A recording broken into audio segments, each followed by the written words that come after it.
Yan, so ito po yung anong size to kuya? 36 inches na culvert?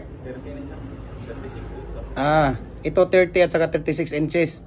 Ayan, yung mga culvert. Ito, ano to kuya?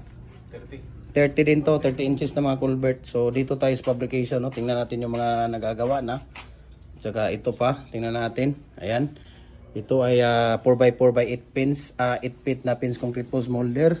Nandito yung mga, ano to kuya dito? 36 inches na culvert. Ayan, puro 36.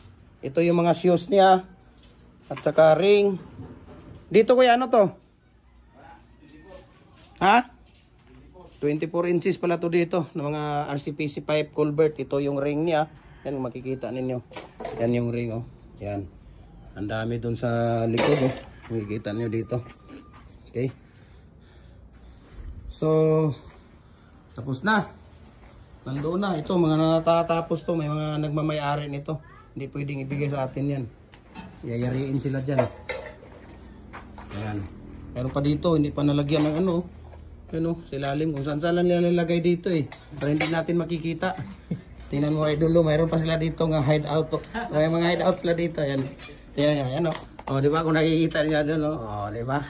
Hideout yan dyan. No? Ang daming molder dyan.